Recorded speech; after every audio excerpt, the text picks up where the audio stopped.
All right. So do you just want me to count down now? Before that, we'd like to quickly say that we are at $2,750. We are only $250 away from 3,000. If each viewer donated $1, we could break the 3,000 mark by the end of this run. And with that, we are ready to start Spyro the Dragon. Are you ready for the countdown? I am ready. Is everyone else ready? I am. 5, 4, 3, 2, 1, go. All right. Yeah, you go ahead, Crash. Okay, so this is Spyro the Dragon, released in 1998 on the Sony PlayStation. This is being played on a PlayStation 2 using the fast disk speed feature to speed up the loads, and some other things like dragons are also affected by it. The game's frozen.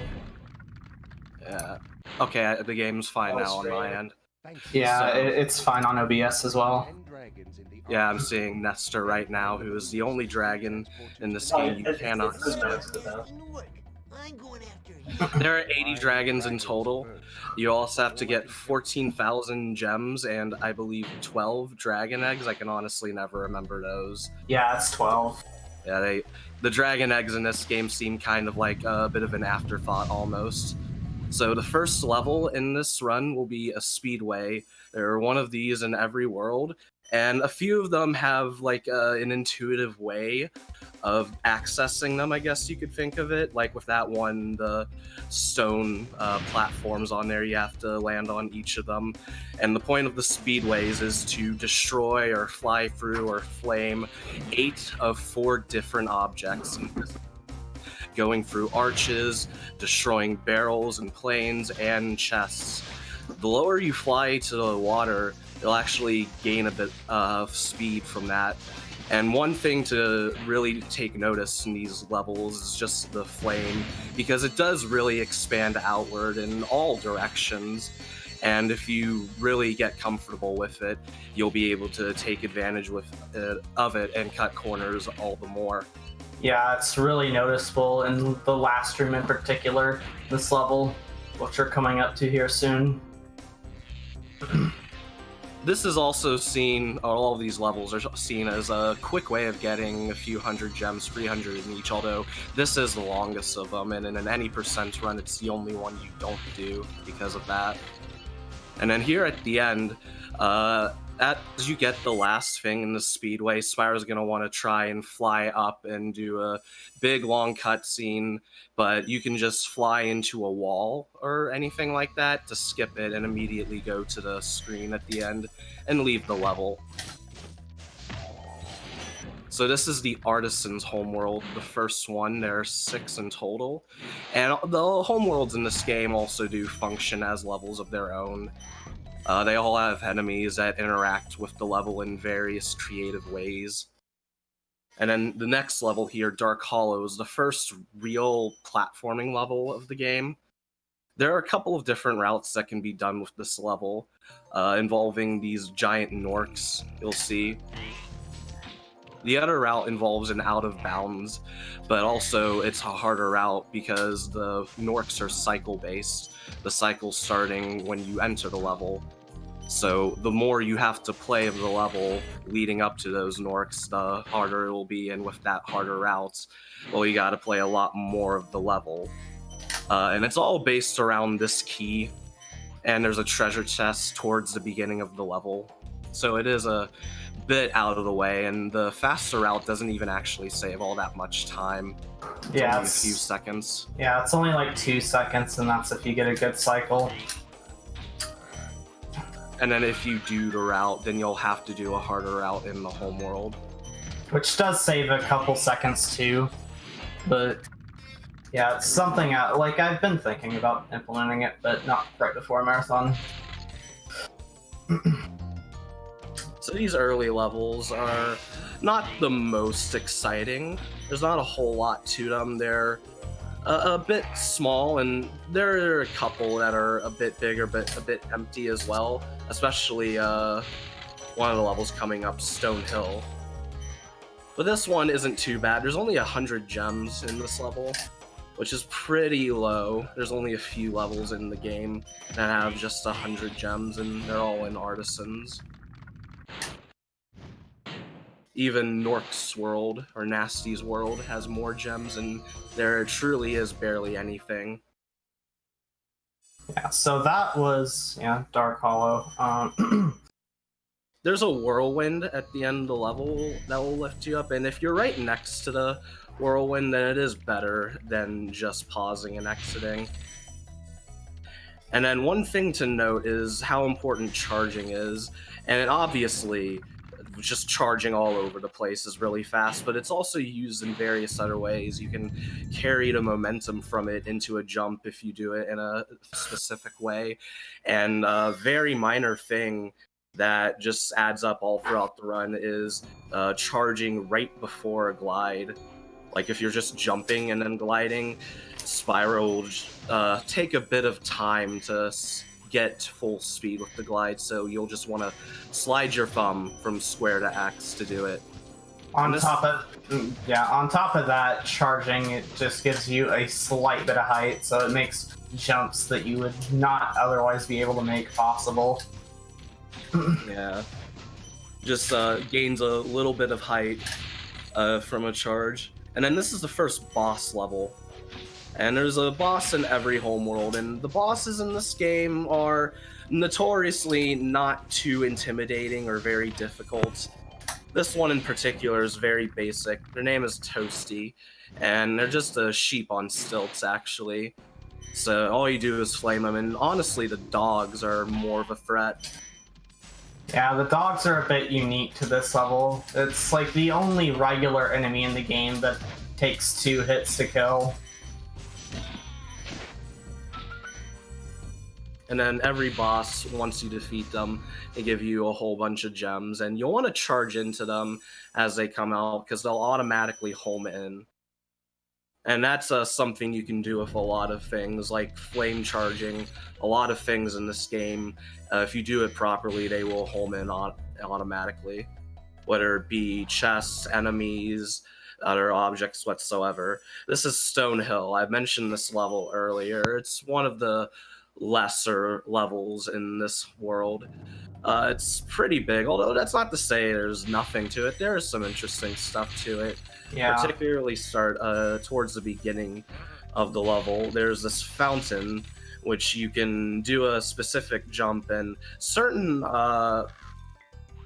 surfaces in this game or terrain will force Spyro to do it'll just spin in circles, and you can take advantage of that and gain height. And you see here, we'll gain access to this upper section, which is a bit empty. And there's a few gems, and also the first dragon egg of the run, which I mentioned earlier, feel like a bit of an afterthought in this game. I guess they made up for it in Spyro 3, because those are the main collectible there. Yeah, there's not any, like, dragon eggs after the third hub world. They just, like, kind of stopped with them. Yeah. And also, specific hills, you want to charge up, because Spyro will kind of just magically go up them, and it does make a difference if it is very subtle. And then whirlwinds, you'll see here, like I mentioned earlier, with carrying the momentum from your charge into a jump, it's ideal to do it into whirlwinds as well, because if you just charge straight into them, then you'll lose all your momentum and even drop a bit, and it takes some time, even more time, than just jumping straight up into it fast. And I mentioned earlier with the egg thieves and them being an afterthought, at the very least, they're interesting strats to get them very specific and fast ways, mostly utilizing flame charges or gliding in specific ways. So that's always a fun way to deal with them. So while we have a little bit of downtime, we have a 1,101-bit donation from Violet Moon, and a 60-bit donation for Addermaw 1 from Addermaw 1. And in other donations, we have a $1 donation from Gambit017, and a $7.40 donation from Grunkwario. to make good on his word for his promised donation during his run. And we have a $20 donation from Violet Moon 46, which says trans rights. Trans rights. And Drunk Wario is putting his donation towards naming the Crystallis randomizer as Crab, and says that Crystallis is an extremely underrated RPG on the NES that he would wholly recommend. So this next section in Artisans is a bit out of the way, and it's this area in particular that makes a big difference in the other routes. Yeah, the other route that is mentioned includes a wall glide. The wall glide itself isn't difficult, but the thing is it only saves like 2 seconds, so you can't really like take any time to like dilly-dally for it to actually save time. And the way the camera is coming out of the level, like it's right to the left of town square, so it makes it a bit difficult to get quickly. Speaking of which, this is Town Square. It's probably my favorite level in this world. There's a skip that can be done right at the start of the level, but you don't do it in this run, obviously. You can get right up to the section up there with that dragon and all the fan chests immediately if you do a very specific combination of a charge, jump, charge. And then also, in a way, has characteristics of Stonehill with a lower section and an upper section with hills and gems and an egg thief. And then all of the enemies are cycle-based to some extent. In some cases, it doesn't really matter at all, but certain enemies do like to move a lot, and it does matter a lot more in certain other levels, especially coming up with these bowls. Because there's going to be all these fan chests, or a fan chest rather, I don't know what I'm talking about, and a dragon. So you obviously want to get the bowl at a very reasonable time. Although it's not too much of a time loss a lot of the time, just because of how close the bowl can be, if you're fast enough, obviously. And then the rest of the level goes by pretty quick, because most of it's already been done. Just a few more of these enemies that run around in bowls who they just sit there always, even after you killed them. And then you can get them again to make them go away, but you know, there's no point in doing it. Yeah, you've already got the gem from them at that point. And then fan chests, I should mention, you have to flame them 3 times and then they'll break. And an interesting property I have actually is that the fan part of it will fly out after you've destroyed it, and it'll be used in this run to destroy other things. And that's the end of Artisans.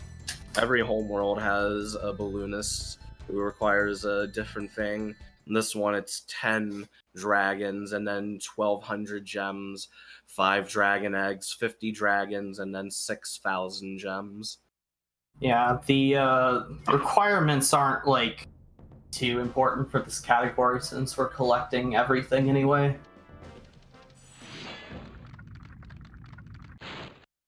So this is Peacekeepers.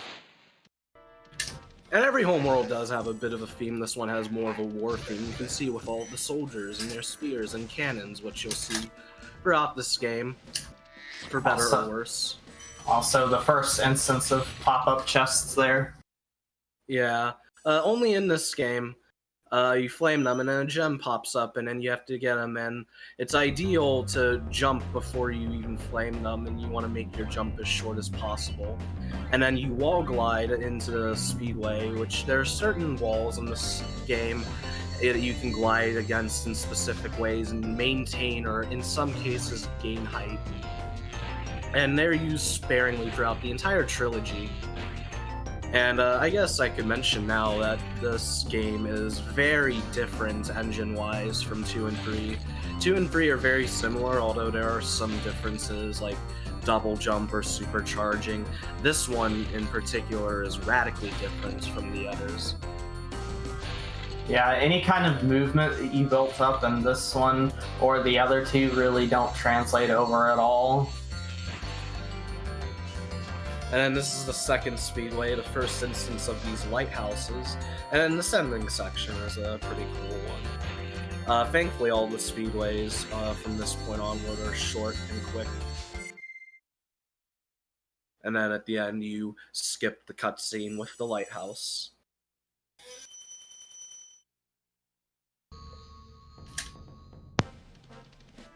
So upcoming incentives, we have the Crystallis randomizer name. You have up to 6 characters for the name. The top 2 will be chosen. The current ones leading are Crab and Lobster. And then at 6 a.m. tomorrow morning, we have the next donation incentive is Pokemon names. To name the Bulbasaur and Abra. And the leading names are Squidward and Bear. So get your donations in for those.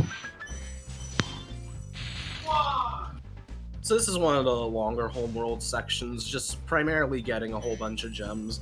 There was that one pond section with the egg thief and the dragon, and then again some more of these soldiers with the cannons, and then entering the next level, Dry Canyon, which is one of the longer ones in the run.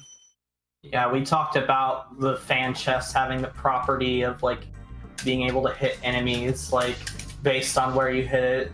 That's an instance of that right at the start of this level. You could hear him, like an enemy just died up there, and there's just a 25 gem just sitting up there now. Yeah, you can hear the grunts very faintly in the background, or not very faintly, I guess.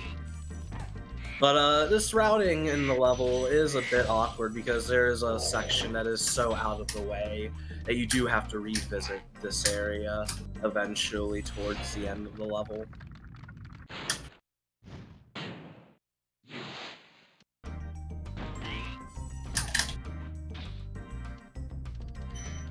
This level also has a key. Yeah, that's part of what makes it a bit awkward.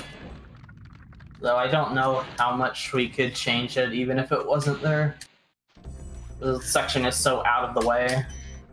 There is like one jump or proxy that is possible, but it's stupid hard, and why would anyone do it? And it would barely save any time if a route was found anyway, so who cares?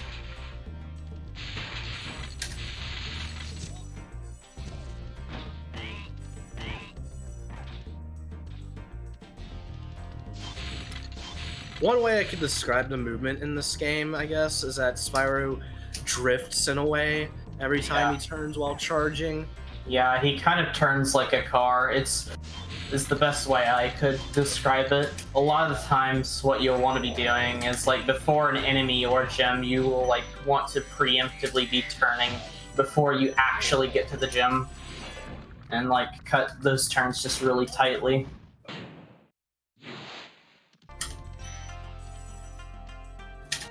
So this last section, there are all sorts of ways to take it, especially regarding that island you might have seen right there. And then fireworks chests, normally you're supposed to flame them and wait for them to blow up themselves, but you can just charge into them and damage abuse, which obviously you have to plan at specific moments because you might not have the health to do it. Or you might have the health to do it, but it's more practical to wait for another one later on or something like that.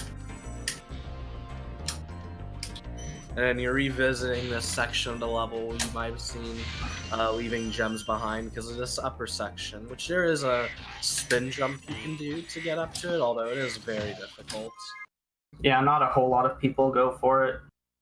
Spin jumping, you can jump and do like a 180 or greater, and it'll give you some height, and then you can combine that with a glide and charge to just barely reach up there. Now this is Cliff Town. You'll see me do like a fair few tricks at the first half of the level. This level in particular gives like a lot of new runners trouble. Yeah, it's a very broken level. There's so many things you can do that not even in just this category. Right here you'll see jump that is not intended, or maybe it is intended, who knows, but normally you're supposed to get to a higher section, but instead you can just jump and charge around it in a specific way. You can also wall glide, but the charge around it is easier. And then that one there, you glide around, and that's not intended most likely. And then over here, you glide over the river instead of going over the bridge because there's an egg thief you want to manipulate into a specific position for the end of the level. And then there's that rocket, which you can, like I mentioned earlier in the Speedway, how your flame hitbox just extends very far outward. Well, that's a good example of it. Just barely reaching that rocket and lighting it, and it's going to destroy a strong chest that, well, like otherwise would be coming up, but obviously it is now destroyed, and there's just a pile of gems here. And then stairs. Stairs are very varying, haha. But there's just so many different ways to approach them because they're so different all the time. Like that one, you do higher jumps to go 2 at a time. And then here is the cliff section of Cliff Town, you know why the level is named that, with some lives, not lives, some gems scattered around, and these birds that fly around, and the way you move can manipulate them to doing specific movements. Although it can be a bit tricky. Or Yeah. maybe just bad. I think it's both based on like movement and cycles. It's really hard to actually tell. I don't think anyone really understands the Vulture behavior super well. And in this section, and in any percent run, there's a proxy you can do. Combine it with a spin jump. Like I mentioned earlier, you can use those spins to gain height and do jumps. Although the one here is much more difficult than the one in Stonehill. And that's the egg thief I mentioned earlier that you wanted to manipulate.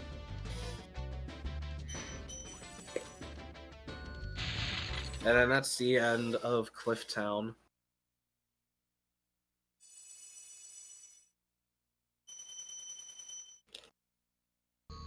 This enemy movement right here is, well, it's random, I would assume. Like, I could be wrong about that, but there doesn't seem to be any kind of consistency with it. Also, just using that cannon right there. That's the only time we use the cannon in this hub world, is because we need to get some gems from those chests that we otherwise couldn't get. So this is the next boss level, Dr. Shem. It's very similar to Toasty, with the boss fight just being hitting them, and then chasing them, and hitting them, and chasing them, repeats. Although the routing in this level is more interesting, and there's not all of those dogs, but instead the big mamas, as everyone likes to call them, who, if you're not careful with your movement, they will slap you. They're gonna teach you a lesson. And then there's a 25 gem there, a pink gem, which in the later games looks more purple, and that causes a massive debate over the gem colors in this game that no one can agree on. Anyway, here's Dr. Shem himself. You go around him and flame him on the butt, and you burn his butt. That first pedestal right there, like, your movement is kind of important. If you go too straight at him, like, he just kind of growls at you, so you have to, like, take a bit of a turn, so he, like, just runs in a circle. Yeah. You have to approach him in a different way for every hit. And there's that 25 gem towards the end of the level there, well, end as in the whirlwind, which, you know, you could always miss, and that's a fun time. And you saw leaving a whole bunch of stuff at the end to get it at the beginning to get it at the end, which is a bit of a theme throughout this game.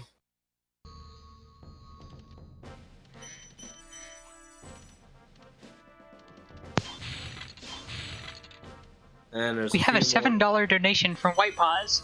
Good luck, cutie. Oh. I know you're going to kill this run. You got this. Thanks, Cutie. You're welcome. Alright, so this is Ice Cavern. Shoutouts to Forward1. Because he loves this level. The best platforming level of the 1990s, or whatever. And it's a pretty cool level. I do like this level a lot. It's a fun one. Just some very subtle things like going around that Nork right there, gliding around it in a very specific way and avoiding the hitbox. And then you'll see a roll there, which is specific to this game, although I believe in the remakes they brought it in all games. Yeah, it's in all of them. Yeah, I haven't played the remakes, so I'm not too sure on that. And then this is also going to be another level where you leave a whole bunch of stuff behind and get it later. And again, Yeah. because of a key and a chest. You'll see right here, there's the key on an island. Yeah. We used to like death abuse in this level, and then like go back and get the key and like finish the level at the end, but it was actually found to be like the same speed, and since like not death abusing means like picking up one less life, it's that time is saved there. Yeah, because the lives do matter, especially towards the end of the run, with credit skip involving a death abuse, and it is also faster to game over with it. And also, this inner cavern section, as everyone calls it, leading into it, you might have seen a pretty neat way of just charge jumping across the steps in a rather perfect motion. And that's just magic stairs, kind of a catch-all term for those kinds of movements throughout these games and other games. This isn't the only one to have that term.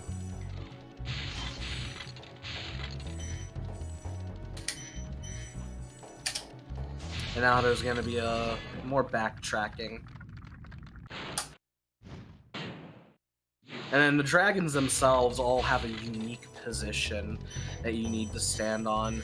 And if you aren't there, where the optimal place is, then Spyro will waste time correcting himself. So it's ideal to position yourself correctly every time, so just walk straight, and it takes no time virtually. And then we're not backtracking, technically, because this is a newer section that we haven't seen. And also, I haven't mentioned there were some enemies in that inner cavern, and another one coming up that have armor that you can't flame, and these ones in particular, you're expected to charge them into them and knock them off. Which is a pretty brutal way to go, I would say. And their gem just pops out as you knock them off. 120% is just 100%. It was a trend, more or less in the late 90s and early 2000s to have more than 100% in your games. And they are usually through some extra level or bonus level. In this game, it is Nasty's loot, which you unlock after getting 100%. And then that's the last level in Peacekeepers. There's just that one dragon and some more gem collecting before we approach the next homeworld, Magic Crafters.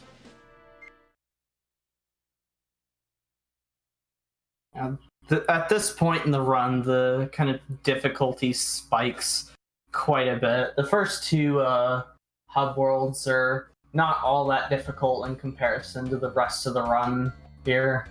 Yeah, the game absolutely does ramp up at this point.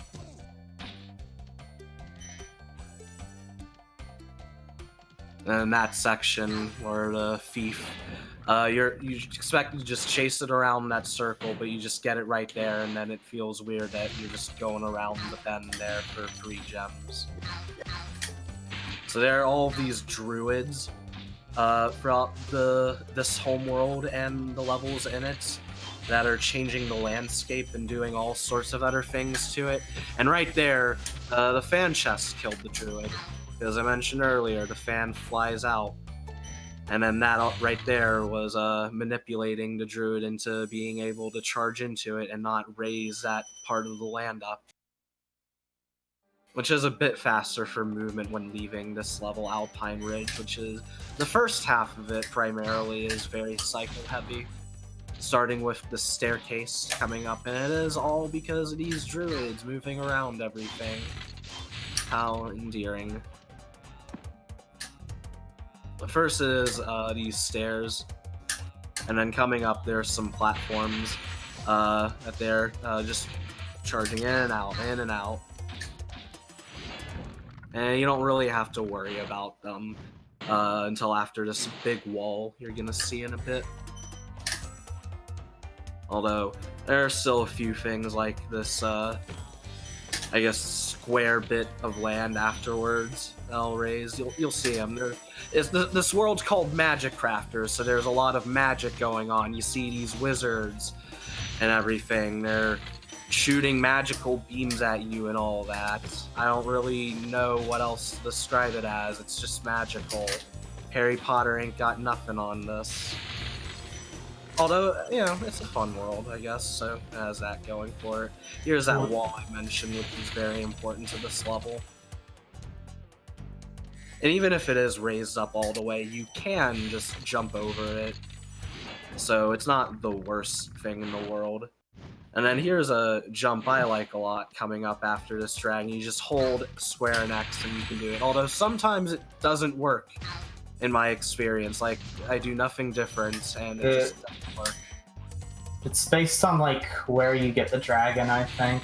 You'll be in like a slightly different position. It's just a very subtle thing. That's very hard to control yourself.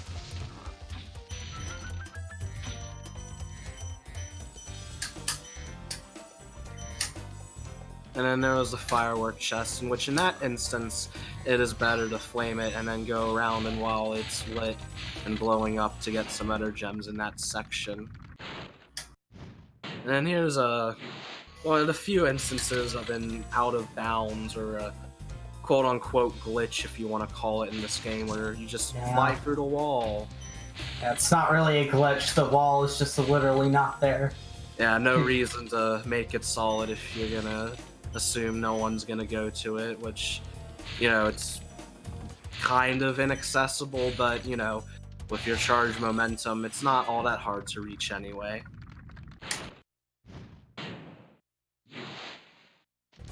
And then the end here are these pillars with the fireworks chest.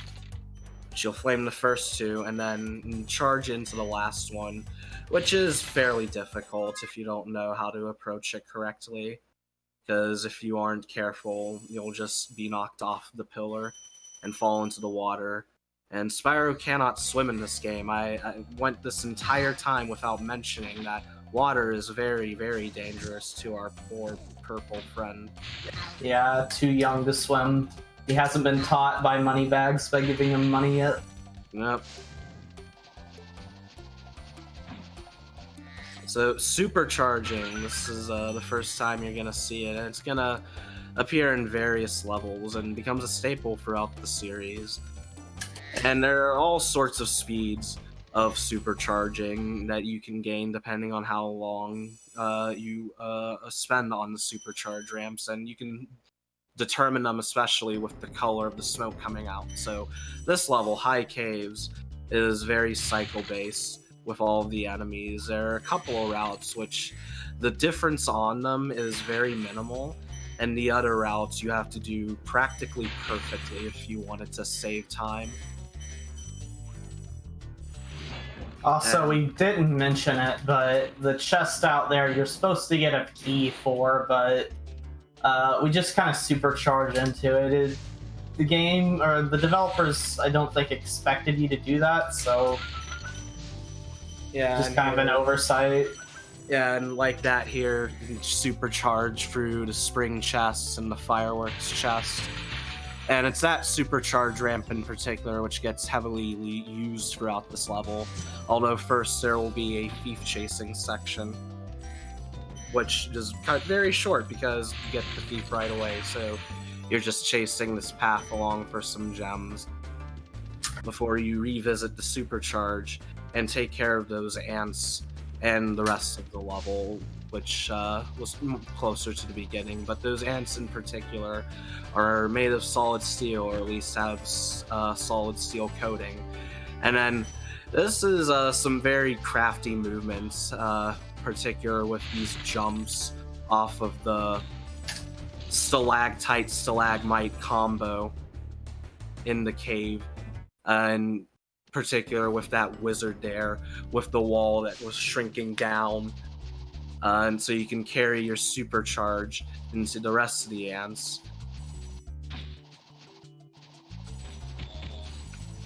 Yeah, I was meant to get some of those gems up there earlier, but there's this little backup here, so it's not a super big deal.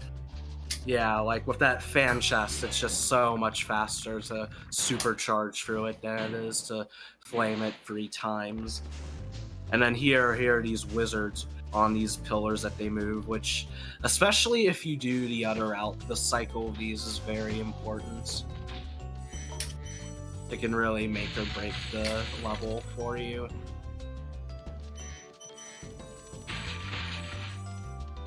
And then there's a section over here that's a bit bloated with high value gems, which all the different gems all have different colors that determine their value. Red is 1, green is 2, blue is 5, or purple. Some call it purple, I guess, or maybe in the other games. The arguments regarding gem colors has confused me, honestly. Yeah, I'd say it's very distinctly blue in this game. The others, it's debatable. Yeah. Yellow is 10, and pink/purple is 25, and then at the end there, with the free fan chests, you saw a bit of a pause there. That was the fan getting a thief off to the side that you don't see.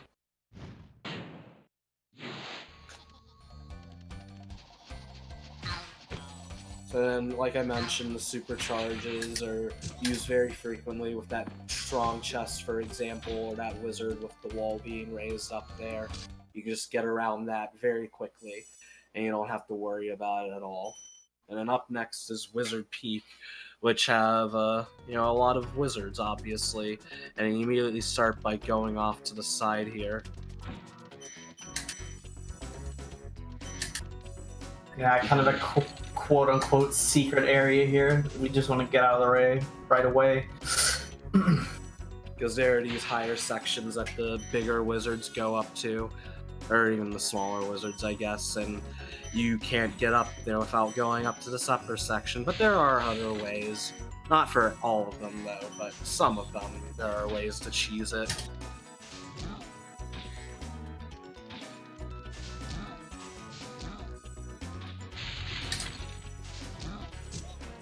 Also, the hitbox on these smaller wizards can be quite annoying sometimes. They'll just wind away from you. This section with the 2 supercharges and more off to the side, and this pond and upper section, there's like a million ways to do them. All of varying degrees and speeds and difficulties.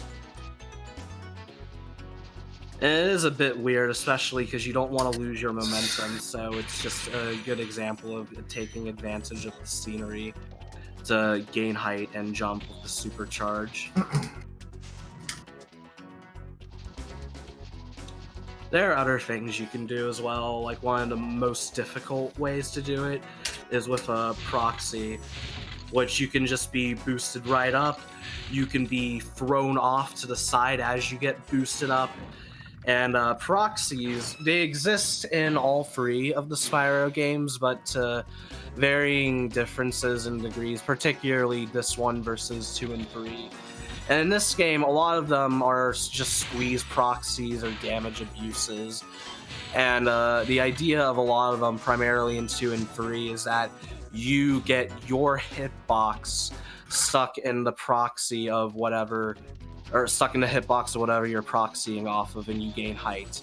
Also, that one island there are 3 gems behind the wall, but if you supercharge into the wall in a specific way, you can get the gems to just go right through it, but you still need to go around back for that thief.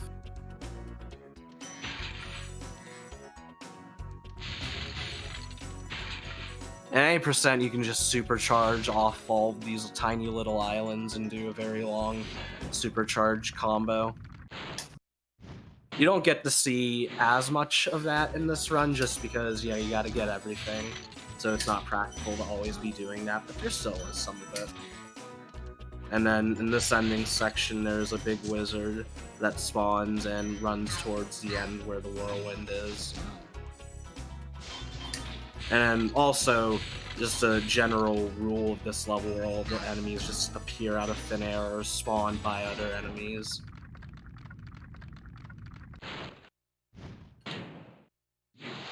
And that's the end of Wizard Peak. The chest you saw before High Caves, the key you would normally use is around the corner actually, but it's not even there anymore, I don't think, after you've gotten the chest with the supercharge. Yeah, after it's destroyed, the key like disappears. So there's a dragon right outside the portal to Crystal Flight here, and it looked like you got it. But if you enter the portal in a specific way, you can get Spyro to touch the dragon pad before the camera enters the portal, because when you enter a level, you don't truly properly enter it until the camera has followed you into the level. So you can take advantage of that to touch the dragon before the camera enters the level, and you skip the cutscene. Which if you fail it, then you touch the dragon from the complete opposite direction of what's optimal, and you have to wait for Spyro to walk around it. So there's an example there of just flying closer to the water to gain more speed. The start of the level, you saw those planes there, and just you turning immediately to the back to get the planes right out of the way. And then the animation cancel at the end there with the arc. And then here we will see no dragon, I believe. Yep. So the last level here is also the boss level called Blowhard. Reserve all jokes for later. This is I'd say it's the most interesting boss level to me, at least. It's very fast-paced. There are some cycles to it, especially with this cavern section and all these wizards pushing and pulling pillars. Yeah. A funny part about this level is, like, the gems per second, like, in this level, like, it's so fast that you do, like, almost the entire level in any percent. Ideally, you would get all but 2 gems. And then there's Blowhard himself, Tornado Joe, you call him. And then here are the pillars first being risen up and down. And, the cycle starts when the level starts. And then there's the only dragon in the level. And then here are the pillars that be pushing and pulling. Yeah, boss levels generally only have one dragon. Alright. Another example of just charging into a chest right there that speeded up ever so much.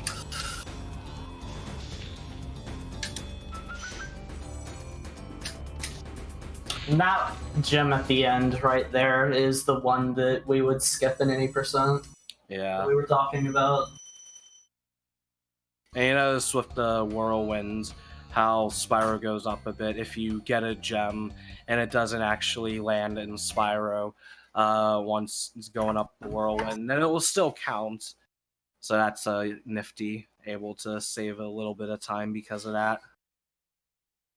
So the requirement for Magic Crafters was 5 dragon eggs, but we have all of them already, and we will not be seeing any more of them anymore.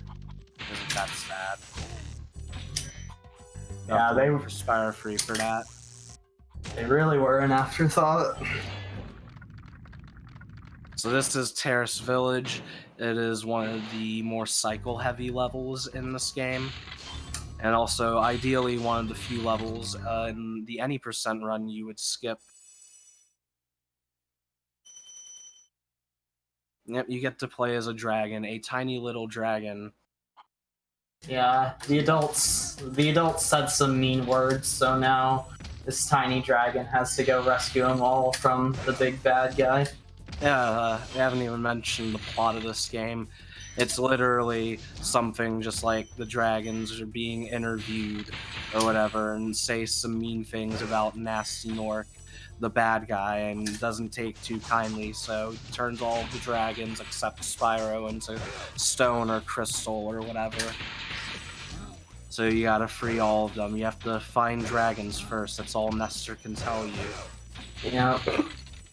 So I mentioned electric floors, I think I did. I did mention cycles, which you aren't really seeing them as much until this point, where pretty much the rest of the level from this point onward is very cycle heavy. And there's actually a very rare soft lock that can happen, because there can be an infinite electrical floor. And again, it's very rare. And it depends on how you kill the enemies that are causing it. If you do it in a very specific way, then the floor will never stop being electrical. So up here are some rockets, and we got up here with a wall glide that is not intended, and we use the rockets to destroy these trunk chests to just speed up the level all the more, because it would take a while to have to do it the intended way, whatever that is.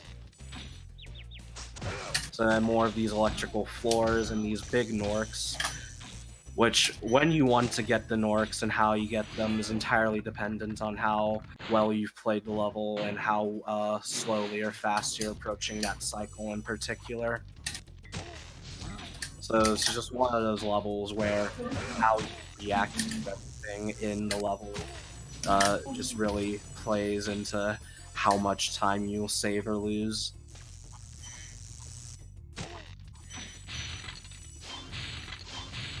Yeah, frogs. There are frogs in this game, and we'll get into them later. Yeah. Don't worry. You got one of the baskets up there with the fan chests. So we're approaching the end here. There's just all of these little Norks and these iron or silver steel or whatever they are shielding that zap you, but you're too quick for them, I guess. So right after the level, normally you would damage abuse, but on green sparks, so it's best not to damage abuse, so you still have an extra hit to take. But normally you would charge into the goop, and then you would brush along the first firework chest, and then charge right into the second one, and that would still be during the iframes from the hit you took while in the goop. It's a very cool strat. Sadly, didn't get to do it though because of the health situation. And also, charging down holes like that just very smoothly, even though it looks super odd and like Spyro should be bonking. That's happened a few times. So this level is another flight, another very cycle-based flight. All of them except for Night Flight have some cycle to them. And in this one in particular, the ending section really make a difference depending on how you play it, and if you're doing the hard strats, and that would probably make this flight the hardest one in the game. Yeah, otherwise it's probably the easiest. Yeah. Really depends on the route that you're doing. This one is being the easier route. I haven't quite gotten around to doing it yet.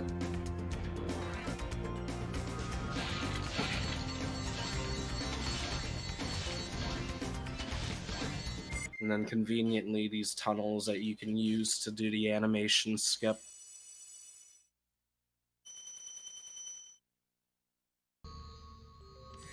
So some of the enemy movement in this game, as alluded to earlier, is kind of out of your control and is hard to really tell beforehand how the enemy is going to move or where they are.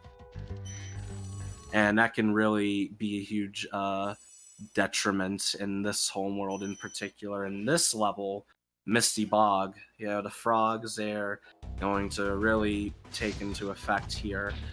One of the more infamous enemies in this game. They have these massive tongues that they lash out at you. Also these weird stump root things. I don't know exactly what they are. but they just shake at you until you get close enough to charge at you. So here are the frogs. You can do, move in specific ways to avoid how they move and how they lash at you, but it's not exactly the easiest to do. And then again, leaving some things behind.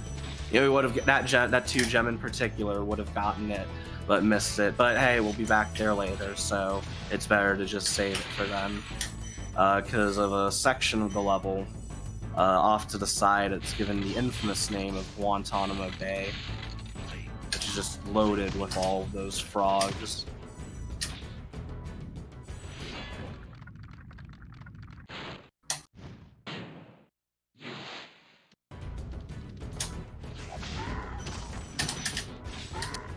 And then here are the bowls that you saw in the homeworld, which I've heard people say are the hardest enemies to flame charge. And when I say flame charging an enemy, I don't just flame charging the enemy and killing it, but also getting the gem and having it home in.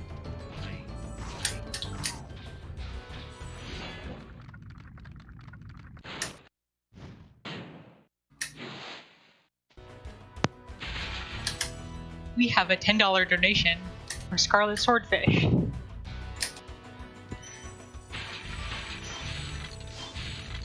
And we are 28. We just passed the $2,800 mark. Only $200 to go until 3,000. This line of frogs with shields, and then all these fan chests that you have to deal with. And until you revisit the beginning section I mentioned earlier with leaving the gems behind and getting lives, because there are plenty of death abuses coming up, and I also mentioned credit skip, not just death abusing, but ideal to game over on. Yeah, So not only do you need the lives, but you also want to monitor them as well. yeah. I won't be going for that this run just because it doesn't save that much time, and game overing does lose quite a bit of time if you don't manage to get it. Yeah. So this is Guantanamo Bay. Frogs and frog warriors. They galore, and they just maul you. But thankfully that was not too long and not too much of a hassle there. My disc is a bit messed up here for anyone wondering what that noise is. Spyro 1 is kind of infamous for having like these kind of sound glitches. Yeah. Like with speedrunners. Like Yeah. playing the game as much as they do. And especially when your disc starts being hurt and getting scratched up, the sound is usually the first thing to start being noticeably going away. Like my disc, one of the levels, High Caves, the song just doesn't want to play. You'll hear it be like, and then nothing after a minute or so. So this is Treetops. This is my personal favorite level in the game, at least from a casual standpoint. It's a very great use of supercharging and combining them, and it's very puzzle-like. There are a few instances of that, some of them very basic, like opening Sunny Flight at the very beginning. But this one actually makes you think a bit outside the box, but you don't have to do any of that, really. You can cheese everything. Yeah, we cheese just absolutely everything in this level. We don't do anything like the way it's intended to get to like those like quote-unquote secret areas. And you're primarily going to see it after this death abuse coming up. And if you jump off the supercharger in a specific way, then ideally you'll get the spring chests and the strong chests with that supercharge. So for this one, you're expected to go around the level for a bit until you get off that supercharge twice with the faster, like, red or black smoke or whatever it is, but you can just jump in a very precise way and be able to just barely reach this island with just the one use of the supercharge. And yeah, it can definitely take a while to figure out the level, but once you figure it out, it just clicks. You're like, oh, this is really great. And then here is a thief that you kill right here if you use flame at the right time. But normally you're supposed to activate the thief, I guess, and it'll run off to the ending section of the level. And there was another example of a thief running away to another section at the very start of the level as well.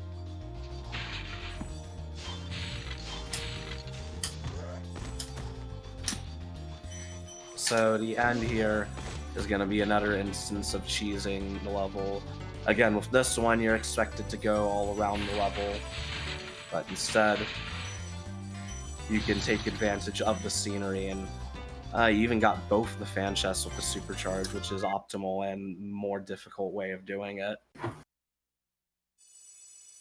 But yeah, instead, you can take advantage of that bit of scenery, which is perfectly shaped like a ramp, and the entire area of it is not accessible, because if you're too close to the center or to the right, then you'll bonk and lose the supercharge and probably fall off. So this is the next boss, Metalhead. You're seeing more of the enemies that just get thrown by other enemies, and you don't have to ever kill them yourself. You can just let them roll away into infinity, and eventually you'll get their gem.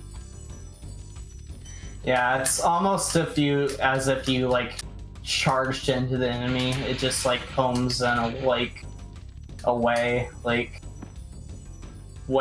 even if you're like just super far away.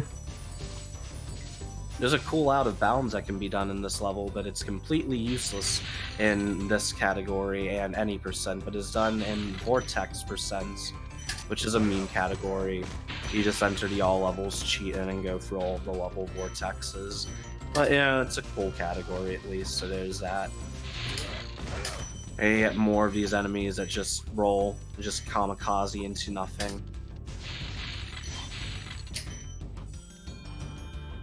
And doing that while waiting for the firework chest to blow up.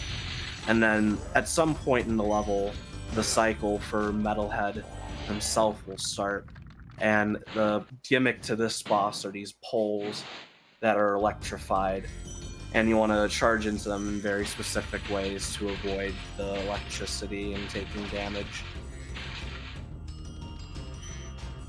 One small thing to note that you might have noticed that I've been doing throughout the entire run is like jumping while I'm charging. You can get like a sharper turn with a charge jump than a regular jump, but you can't pick up gems in midair, so it's just used in specific locations. Yeah. And then the second and last phase here of Metalhead, there are a lot of high value gems in the second half of the level. It's a bit lopsided, honestly. There are some other levels like that. And especially towards the end game, the bosses just give a ton of gems.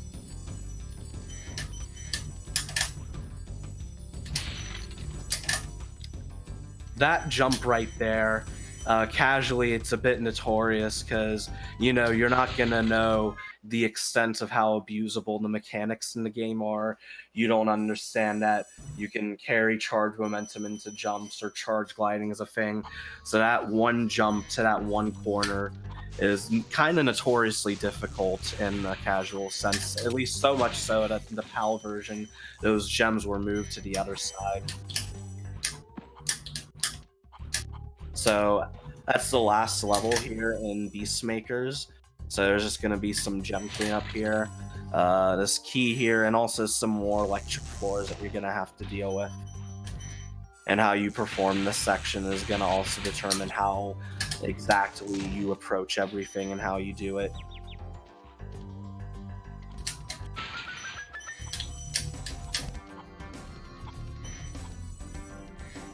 And then this last gem next to the balloon is you'll want to jump into, so that you could just grab it right before the cutscene starts. Because if you miss it, the cutscene will start. You'll have to go for the dialogue, but you haven't gotten the gem, so you'll have to cancel it. And then here is the second to last homeworld, and probably the hardest as a whole. you know, primarily because Nasty's World doesn't have that many levels in comparison, I guess. But there's some of the hardest stuff here in Dreamweavers.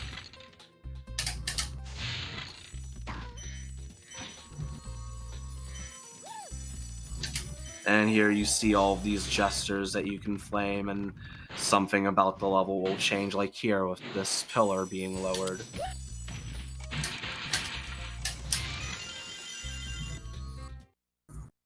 So here in Haunted Towers, there's a gimmick to it, not specific to this level, or Yeah, we've seen it in like high caves as well. Yeah. But there's a special way that it's used in this level as well. Yeah, it's used very sparingly, but here it's the primary focus of the level, with all these fairies who will kiss you, and you'll get the super flame for a brief moment. And then here in particular, you'll want to use that fairy kiss, and if you play well, you can just barely make this steel door coming up with that one, and that'll save having to go out of your way for another fairy kiss. And then here's a supercharge here. Again, there are plenty of different ways of approaching this section, including a very, very, very difficult proxy that almost no one goes for. But one of the fairies here in this area, which I guess is a secret area or something, gives you a permanent super flame power-up, which the main idea of this route is to just bum rush it to here as quick as possible and use it throughout the level. That also means dying is all the more punishing in this level once you get this fairy kiss, because you have to go back for it. Like, dying at the end of this level, like the very end, is the most punishing mistake you can probably make in the game outside of like missing a gem or some other like odd thing or whatever. Like missing a gem and then leaving the level before noticing. A funny thing about this route is one of the runners around in the community just dreamed about this route and tried it. It ended up being faster. The lore. All the stories you will hear in amongst the Sprash community. Yeah. So there are a whole bunch of fairies that at this point you'll just ignore because you have the permanent flame. And then one of the enemies you'll be seeing here are these really big knights that have a very difficult flame charge to them that's always really convenient to be getting. And the way they start out is just a pile of armor with nothing, and then the magicians or whatever revive them, and now they're living and standing and blocking your way, and you gotta get them out of your way with your super flame. Dreaming about speedrunning as like what you only wish you could do. Imagine.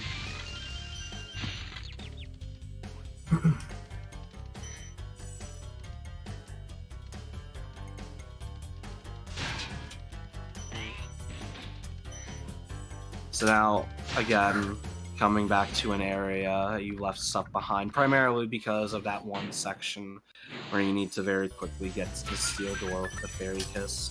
But now you can just quickly clean up everything here with the permanent power-up. So that means some of these knights haven't been revived and are still just a pile of armor.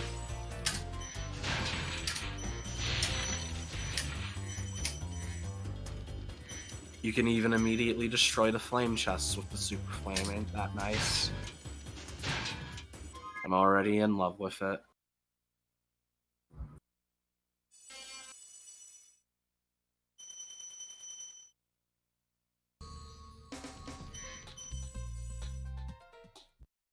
So there's a death abuse there. There's another route you can do involving a pretty difficult charge glide along that wall you saw there. But it's not a big difference, but again, it's just really dumb.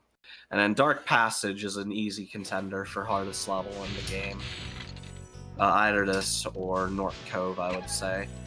So the primary gimmick of this level, you saw the gestures in the homeworld, well, they're all throughout this level, and they change the enemies, which range from these turtles, which are one of the most annoying enemies in the game, with their fireballs, and if you approach them or charge into them the wrong way, you'll just not hit them and get hit by a fireball instead, and you'll just get bounced up. Yeah, this level is like notoriously difficult for newer runners, and even like more experienced runners have like some trouble with it. And there are these enemies you see as innocent puppy-looking ones, but then the Jester changes them to these ferocious beasts, which, if you get eaten by them, just waste so much time because they spend a ton of time chewing you, and then Spyro fights back, which is also the same thing that the stump plant root things in Misty Bog do as well. So then now there's this lower section off to the side, which is a bit out of the way and unnoticeable at first, but it's also a mass part of the level. Yeah, it seems like in the later part of the levels they started adding in some of these like hidden away areas. A general rule with this game, and especially is noticeable in this level, is just that the better and more well you perform and the faster you go for this level, the less, or not this level, but really most levels in this game, then the less you'll generally have to worry about when it comes to cycles or enemies or that kind of stuff. But it's just hard to make everything perfect. Like one instance of that is in Town Square, where if you do it too well, then the boar won't actually be in an optimal place, so haha. And yeah, this level is indeed impossible. Just every enemy is a nightmare to deal with in its own right. It is indeed a dark passage, dark in more ways than just I can't see, even though it's actually quite bright in certain places. Comedy, ha ha ha. Yeah, these badgers, and the devils also. If you're not careful, they'll shoot you with those arrows. And then that rocket there. If you get that rocket and then get on the dragon, that is another one of the worst mistakes you can make if you didn't actually get the rocket. And it takes care of that strong chest there. The main reason why you would revisit this section.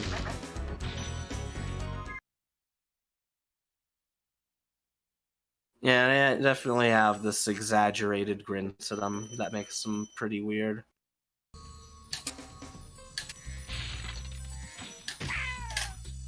And yeah, probably should mention that these games have risen a bit in popularity because of a remake that happened last year. And the remake is a completely different game and is treated like a completely different game just because of the different physics, the different glitches, and all of that. The same applies to the Crash remakes. The same will apply for the Crash Team Racing remake. Yeah, treating like a game with a entirely different engine as the same would be rather silly. So there's this cannon here which is used to change the size of the enemies, and here you can take control of it to shrink those enemies, which is going to give you access to the last flight level here. And then actually the cannon can glitch out, and what'll happen is the shot will not reach far enough to get the one enemy on the left. And really the only thing you can do at that point is just damage or death abuse. Yeah, a lot of people will say that random, but over the years I think I've it's really based on your positioning more than anything of the cannon when you shoot it. So this is Icy Flight, the last flight level as I mentioned, and also a very quick level. Another one that's very cycle-based, primarily with these trains. So we have just broken the $3,000 mark, thanks to a $200 donation by the Yeti. Hey, all Yeti here. We're so happy to be helping such an awesome and inclusive event. We want to give a special shout out to our artists who contributed designs to the event. Thanks Jamie, Josh, Laszlo, Donovan, and Eve. So thank you so much, and $3,000 hype. And the Yeti has 3 t-shirts specific to this event, which you can purchase. And they are all gorgeous designs, and the Restar design is absolutely amazing.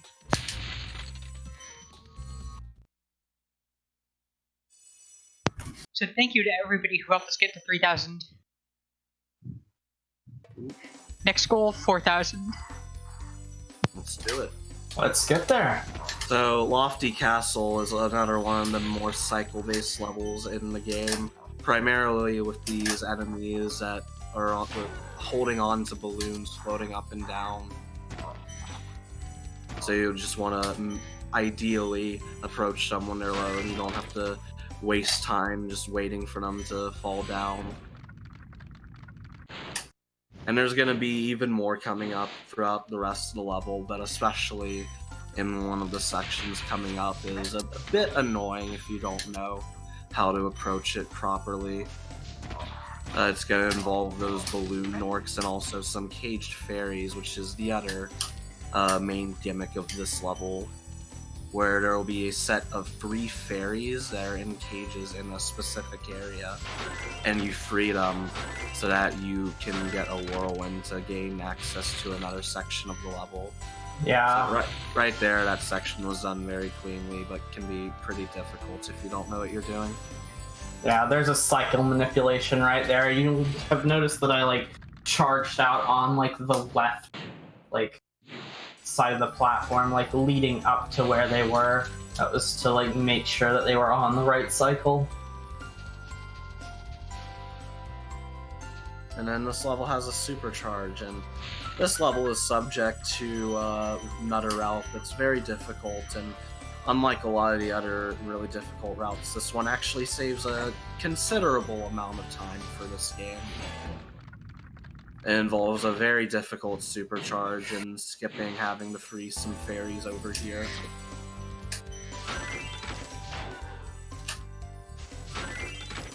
But it is one of the more difficult things you can do in this game.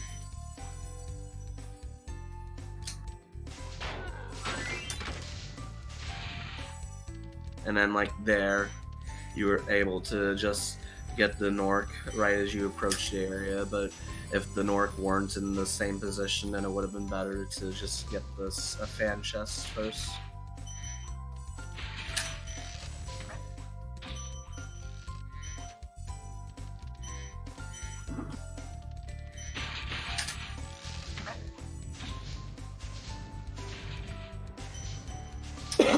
And then this next area with the pond has these enemies that are kind of weird.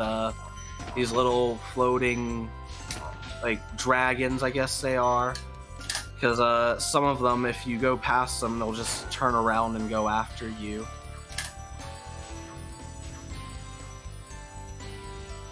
And then one last set of fairies to ideally get, if everything goes well, which it should have.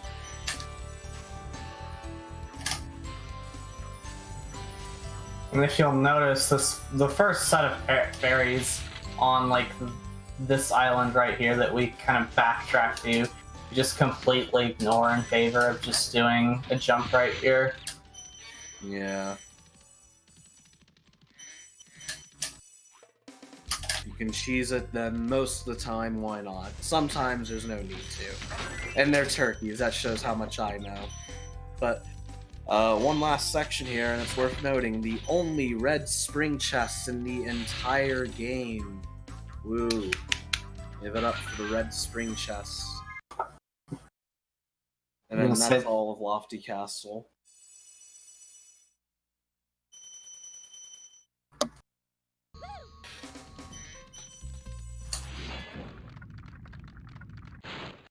There's a strategy you can do there that barely saves any time, where you flame the firework chest first and then go back for the dragon. But if you don't time it right, the game crashes. Yeah, we're not doing that in a marathon. Yeah, don't want to save that half second or whatever. And then here's Jacques. Another one of my favorite levels in the run, although it is quite difficult. Also a contender for hardest level in the run. Yeah. There's all sorts of stuff to it and all sorts of dumb strats and optimizations to go for.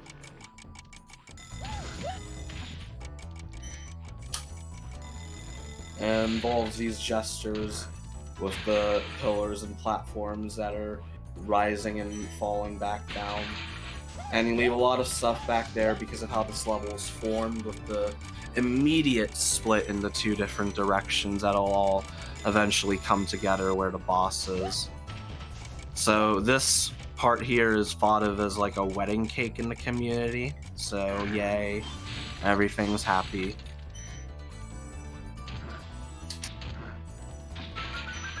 And then the dragon here, you'll go by first because it saves a little bit of time to get it as you leave.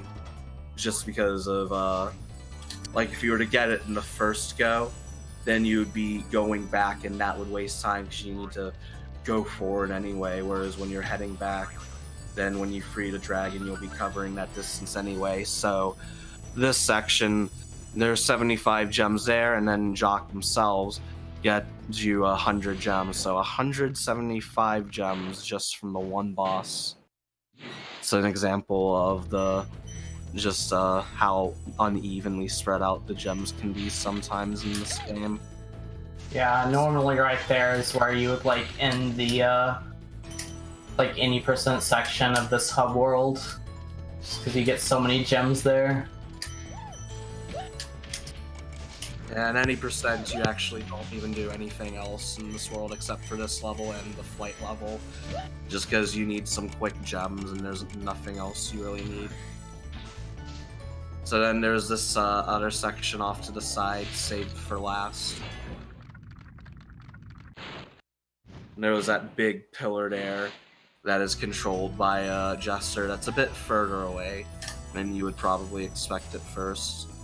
And you can get up to it without lowering it, but it requires a decently precise super jump.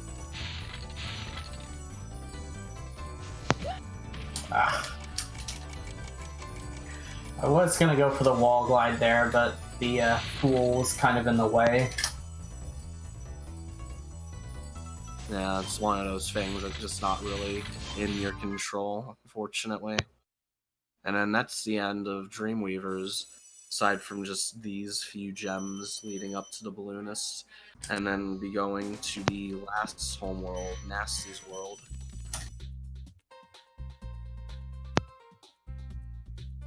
We have a Tier 1 subscription from Conundrum Core.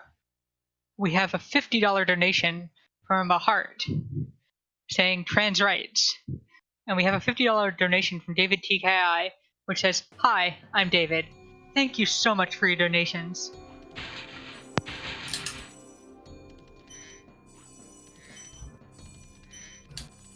So this homeworld is very small.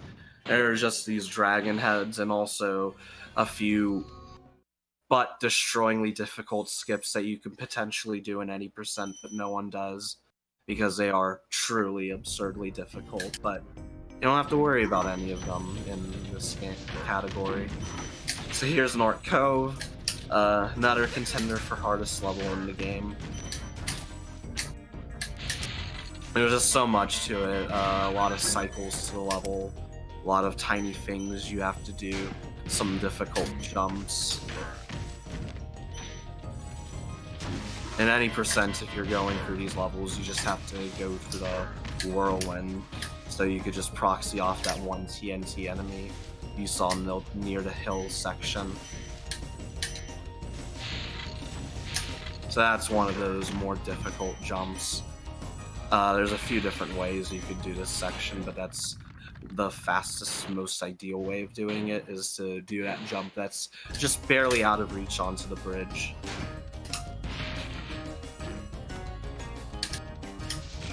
And there's a lot of barrels in this level. Both these solid steel ones, well, solid steel, they also blow up on impact, and the TNT barrels. So upcoming is a really weird thing you can do to abuse the hitboxes of the TNT and explosion, which you didn't get unfortunately, but what you can do is if you position yourself correctly and charge in a specific time as you get hit, then the explosion from the TNT will also blow up that strong chest.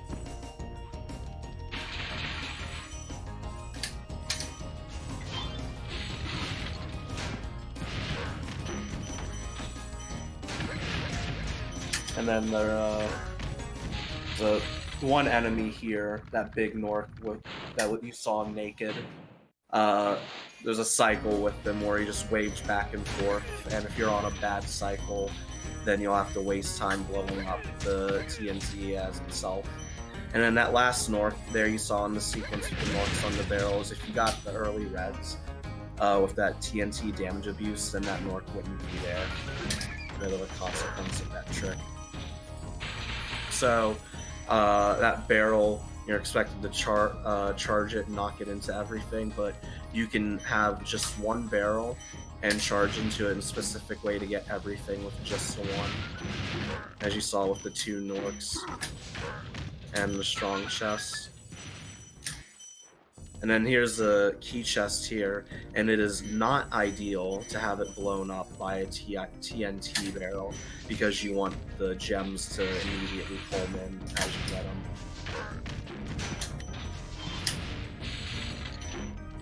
And then just some more of these TNT Norks.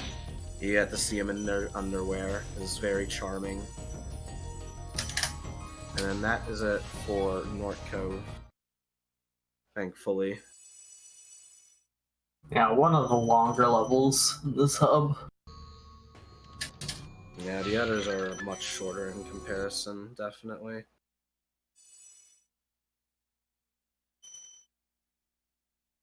So this is Twilight Harbor, which top runners of any percent would skip this level. A very difficult skip. This level, you see Norks with guns.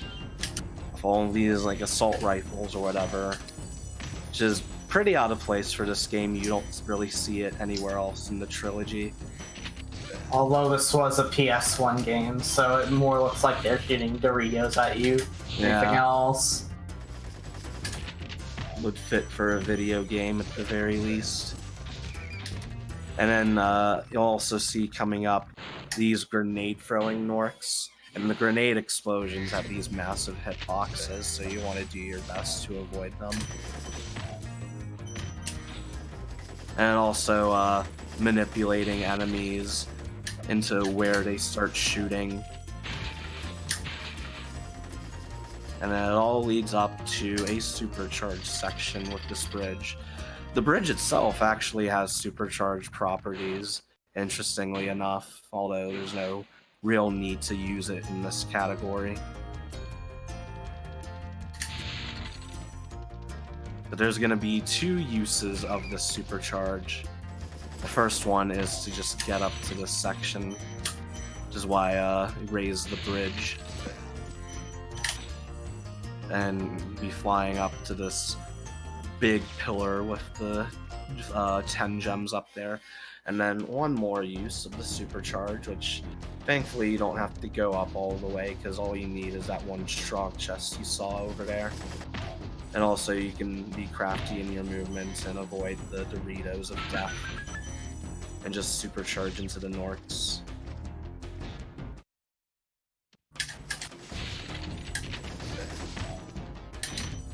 And this section, it might not look optimal in how that's approached, but it's all dependent on how the enemy, like manipulating the enemy into how they shoot, which is why you do it in that way, because otherwise you will be shot with the Doom Doritos.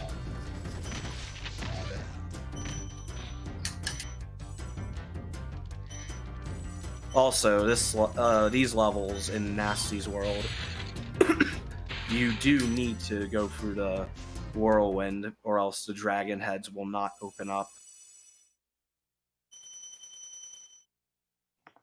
Yeah, you've collected like everything you needed at this point in the game, so it's just exiting through there. Alright, so Nasty Nork, the final boss, and it's mostly just a big gem collecting spree leading up to a chase, and one of the most defining tricks of this game that I mentioned earlier, credit skip. Now normally you can't just skip the credits by pressing a button, that would be too convenient. So instead you have to do a convoluted trick in order to do it. So the idea of credit skip, and also before that I should mention these thieves that you are chasing around as you're getting the gems to get the keys before you chase Nork. But Nork does his attack very different ways. They're very subtle differences, but one of them you can use to take advantage of Nork's shoulders, which if you jump into a very specific way, you can proxy off of them and get out of bounds. And then that's not enough. After you've gotten out of bounds, you have to glide around a U-turn in a very specific way so that you're high enough that you can still reach Nasty himself, but still not high enough that you'll just clip back in bounds. And then what you'll want to do is, as you kill Nasty and you continue gliding, you'll glide into the goop down below him, and you'll die, sink and die, before the ending sequence has actually started. Now, at first you might think, can't you just flame Nasty, like right as you're in front of him? Well, yes, you can do that, but you don't get all of the gems from Nasty, so that's why you can't do that. There is a meme category, 80 dragons, in which it is ideal to do that. So here, he wants Nasty to do a very specific attack. That was really low. Nice. So that's credit skip. That saves around 2 minutes 40 seconds or so. Recently, there was another method of skipping the credits discovered that is about a minute slower. That just involves opening the disc tray at the right time and then closing it. Which there is a whole debate regarding that, but one of the justifications was that opening and closing the disc tray is allowed to correct crashes brought upon by FDS and Spyro 3. So yeah, poverty credit skip, although I always think of the other flaming right in front of him method as the true poverty credit skip. So this is the bonus level and the final level of the run, Nasty's World, called Nasty's Loot, and there's no dragons, no dragon eggs, just 2,000 gems to get here. And you're also given infinite flight. And the way it works is you can only fly as high as you've reached in the level. So you have to access higher sections of the level by going upstairs, although there are a few ways you can cheese it. And then there will be the last instance of fan chest sniping. And then one of the most difficult things about this level coming up is what's called second plane. You'll see in a bit the first plane from this door. And it'll fly around as you're getting gems, so you'll just want to flame it as it approaches you. And then that plane isn't as big a deal. It can be troublesome, but it's nowhere near as bad as the second plane. But they have keys as well, like the thieves do, that you'll want for the doors to access higher sections of the level.